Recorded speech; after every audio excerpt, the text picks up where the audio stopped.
Hey YouTube, Kiritwig here, bringing you all my Horus the Black Flame Dragon Yu-Gi-Oh! Deck profile for November 2024. This is one of the oldest level decks that we've had in the Yu-Gi-Oh! Card game. The deck focuses on more of a lockdown strategy for spell cards on the field, but still a fan favorite with the overall art style of the deck. Not to confuse it with the new Horus support that we have received within the past couple years. This is a standalone deck using the level 4, 6, and 8 monsters, along with some other Horus support that we had from the original Soul of the Duelist booster set to get your bigger boss monster Horus the Black Flame Dragon level 8 onto the field, and then have more of a control setup to protect that monster once you have it on the field ready to go. So without further ado, let's go ahead and get started with the deck profile. We'll go ahead and start off with the main deck monsters.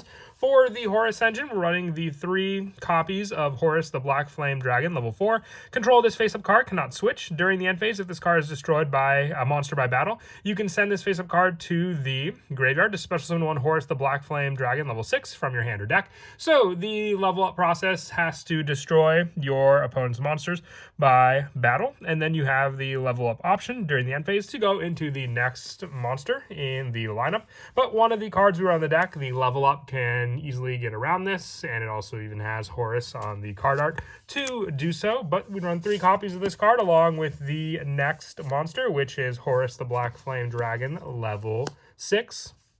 With this card, it's unaffected by spell effects.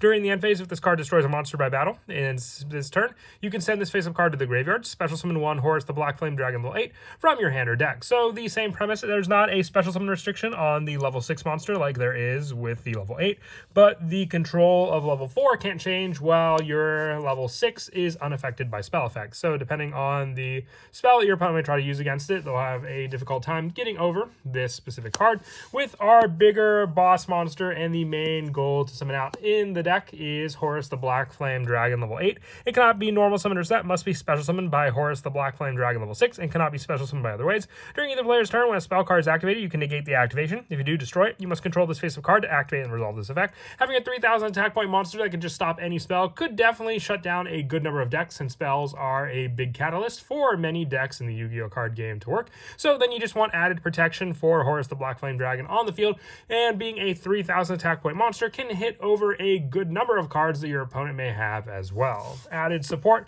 for the Horus monsters include the Horus's Servant. As long as this card remains face up on the field, your opponent cannot target Horus the Black Flame Dragon of any of the level monsters for spell, trap, and monster effects. So this is just added protection for your monster on the field, an added setup or an additional monster summon to be able to use to protect your bigger monster, or at least a sort of distraction for your opponent's other cards that try to get rid of your big monster on the field.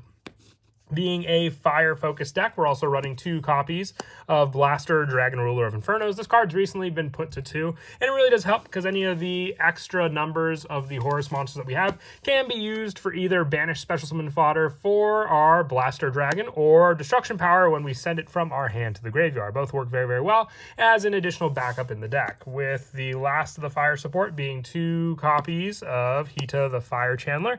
It's always treated as a Charmer card. You can discard this card and one other fire monster to add 1 fire monster from your deck to your hand with higher attack than the other discarded monster. Also, you cannot activate non-fire effects for the rest of this turn. So this is just more of a search and setup for some of the specifics that we run in the deck. Depending on the discard, we can also use it to search out Blaster if need be, and then have this discarded card be additional search power and banish power for Blaster also, with the rest of the main deck monsters being just a small hand trap line. If you wanted to run Ash Blossom because it's also a fire monster, you could always take out the Moonlit Chill or the Effect Veiler Spot, depending on which one you wanted to remove for that lineup. For the spells, we run 3 copies of Level Up. You send 1 face-up level monster from you control to the graveyard to special summon 1 monster from your hand or deck that lists the sent monster's level, ignoring its summoning conditions. This is not a once per turn either, so if you have the 2 level ups and a Horus the Black Flame Dragon, you could literally just summon out this card, level up into the level 6, and then level up into the level 8. So opening up multiples of this card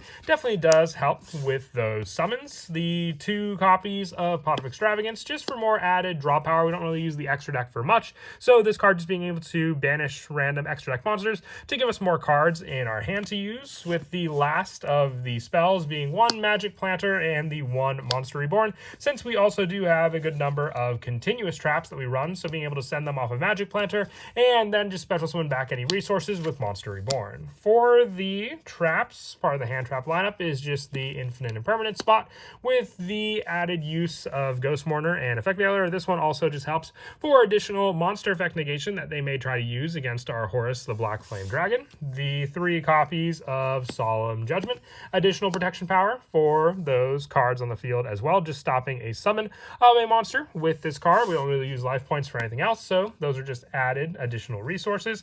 3 copies of Crackdown, because control of our level 4 may not be able to change, but we can still take our opponent's monsters to use for whether it be the tribute summon of one of our Horus the Black Flame Dragon level 6s, and also 3 copies of Call of the Haunted. Same premise, summoning back level 6, I would say, is the best option with this card. You could send it off of cards like Blaster or Heat of the Fire Channeler, summon it back with Call of the Haunted, and then swing into your opponent with it as well. With the last of the traps, 1 goes in match, just because the majority of what we run in the main deck that we'll be summoning out is fire attributes, so we can use this to restrict any of the summons that our opponent may want to do with this card. For the extra deck, we have a pretty generic lineup because a lot of it's just going to be used for the banish for Pot of Extravagance, 1 Relinquish Anima, and 1 Salamangreat Almirage for the Horus's Servant use. The 2 copies of Heretic Seal of Heavenly Sphere, since the Horus monsters are dragon, to go along with our Blaster Dragon. 2 copies of Doolittle Chimera, just once again, fire recovery, and then recycle power, and also potential banish cards for Pot of Extravagance. The 1 copy of Sunlight Wolf, along with the 1 Nightmare Phoenix, 1 IP Masquerena, 1 Triple Burst Dragon, and the 1 Nightmare Unicorn. If you wanted to run Promethean Princess, I know that just recently came out in the Rarity Collection Bonanza. You can replace the Triple Burst Dragon for that spot, with the rest of the extract being the 1 Zelantis, the 1 Baguska, 1 Tornado Dragon, and the 1 Sky Crisis to finish off the extra deck.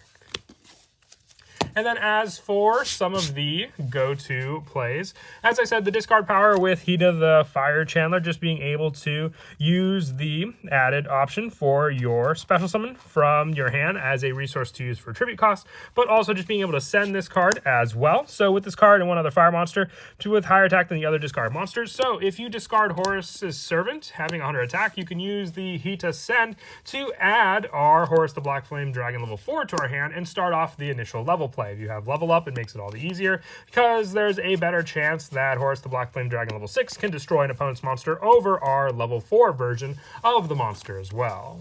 But that is it for the deck profile. I hope you all enjoyed. Like I said, this is just a quick little update for those that are a fan of the original level monsters, and I know this card was a pretty big part of the Season 4 boss monster at the end there as well, used by one of the possessed Truman characters.